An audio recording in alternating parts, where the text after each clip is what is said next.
Bem, pessoal, a cefaleia tensional é uma doença crônica. E como uma doença crônica, como outra qualquer, muitas vezes é necessário um tratamento prolongado, ou às vezes você vai passar períodos muito bem sem ela e depois ela volta. Então não é que o tratamento foi errado, você fez alguma coisa errada. Eu vou explicar de uma vez por todas para você entender essa doença que é muito prevalente. Muitos estudos botam até como a tipo de cefaleia mais comum. Qual a característica dela, se você tem, como é feito o tratamento. Então vamos lá para você entender de uma vez por todas. Então a cefaleia tensional, como qualquer outra doença crônica, ela tem características genéticas suas e comportamentais que fazem ela chegar na sua vida. Muitas vezes ela chega na sua vida, né, de forma aguda. Você começa a ter uma dor que às vezes é em aperto na sua cabeça toda.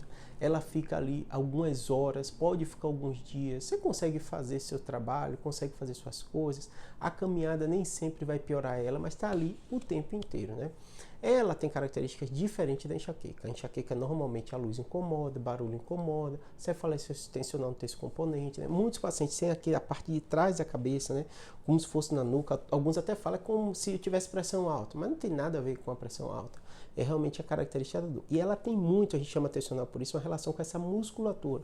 A gente tem uma musculatura muito rica nessa região do pescoço e a tensão muscular acaba influenciando nela.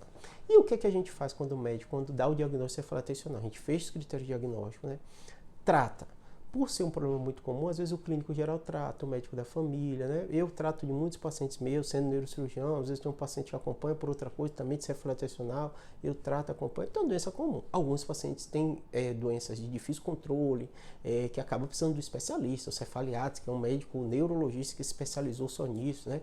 Ou às vezes até um neurologista que trabalha muito com casos, eu encaminho, então acontece essa dificuldade em poucos casos. A grande maioria, você faz o tratamento profilático, a dor vai embora. Eu tenho muito vídeo aqui explicando as medicações, como é feito isso, né?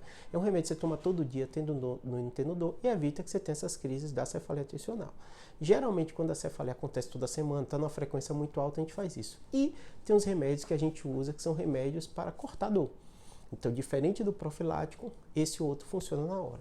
E aí você pode usar uma série de medicações. Normalmente a gente associa também com relaxante muscular, por causa da cefaleia tensional ter essa relação com a tensão muscular. E claro, a gente orienta a dormir bem, porque o sono pode ser um gatilho importante para a cefaleia tensional. A gente manda evitar o estresse, né, preocupações. Claro que às vezes não é possível, né? Mas quanto menos você tiver, melhor vai ser seu controle, né? A gente fala muito dos gatilhos, explica para o paciente os gatilhos posturais, vê questão de trabalho, uma série de aspectos, né? E aí, muitas vezes o paciente fica muito bem. E a gente vai acabando tirando o remédio profilático, ele volta à vida dele, faz a atividade física dele, dorme bem, às vezes fica anos sem ter. Claro que tem pessoas que têm uma, duas crises, nunca mais tem, mas é o raro. E normalmente o paciente vai tendo algumas crises. Aí passa às vezes 3, 4 anos, volta, voltou aquela minha dor. E não é que o tratamento foi feito errado, você fez alguma coisa errada, é uma doença crônica. E como qualquer outra doença crônica, você tem que entender como ela funciona, entender que às vezes ela vem, fica um período de sua vida, o médico vai tratar, às vezes vai fazer profilaxia, depois ela vai embora, e você tem que entender todos os gatilhos no seu caso para evitar que ela fique voltando com a frequência muito grande. Tem paciente que já entende e fala assim, Júlio, acho que eu vou voltar aquele remédio que você me deu, fiquei excelente. A gente usa por um tempo e tira de novo. Então não precisa se desesperar, é característica da doença. O mais importante é ter o diagnóstico correto, ter o acompanhamento e quando precisar fazer o tratamento, tá bom? Tanto o agudo medicamentoso como o profilático algumas vezes. O médico vai analisar o seu caso, tá bom? Espero que tenha ajudado. Abraço.